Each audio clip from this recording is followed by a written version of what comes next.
السلام عليكم ورحمة الله وبركاته. متابعي الأعزاء في كل مكان، أسعد الله أوقاتكم، أسعد الله قلوبكم. كيف حالكم؟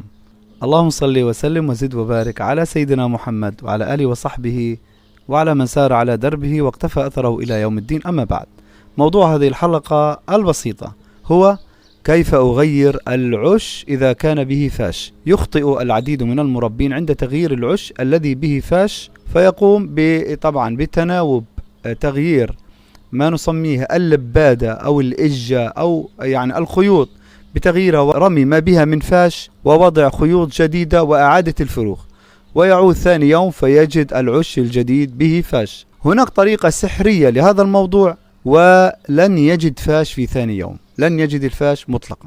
طبعا أنا أتحدث على نقطة معينة وهي تغيير العش. ماذا أفعل؟ ماذا أضع تحت العش بالضبط عزيزي المتابع؟ نحضر العش الجديد، تمام، دون أن نتدخل في العش القديم. نجهز العش الجديد ونحن نجلس وننظر إلى العش القديم. كيف نجهزه؟ أول خطوة نقوم برش الأوفاميك تحت العش الجديد لنضمن عدم دخول أي فاشة داخل العش الجديد أو تحت اللبادة أو الإجة أو ما شابه أو تحت الخيوط الجديدة. كيف الطريقة؟ هكذا. طبعا ها هو الأوفاميك المتوفر عنا في غزة، أحد أنواع الأوفاميك، ترومكت برو، شركة برو، ترومكت برو أوفاميك، تمام.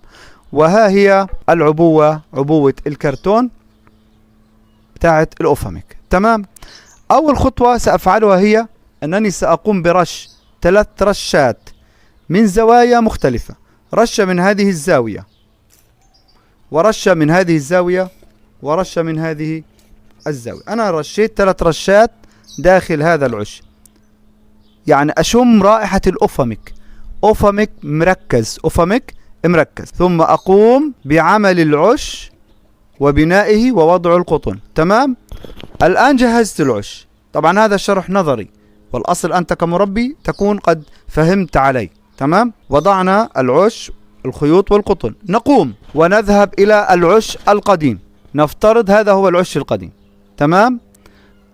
فقط نأخذ من العش القديم فقط الفروخ، فقط نأخذ الفروخ أو البيض إذا كان هناك بيض أو فروخ. فقط نأخذ الفروخ بيدنا بشكل هكذا، نأخذ الفروخ ثم نضعها في العش الجديد.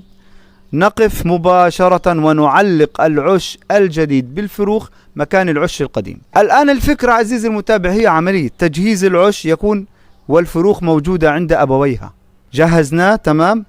عندما قمنا لوضع العش الجديد ونقل الفروخ من العش القديم في العش الجديد، كم من الزمن أخذ معنا هذا الأمر؟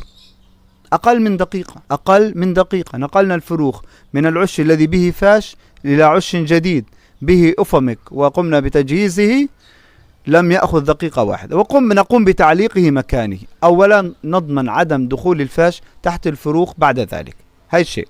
طبعا نتم عملية تعقيم القفص من اللي هو الفاش.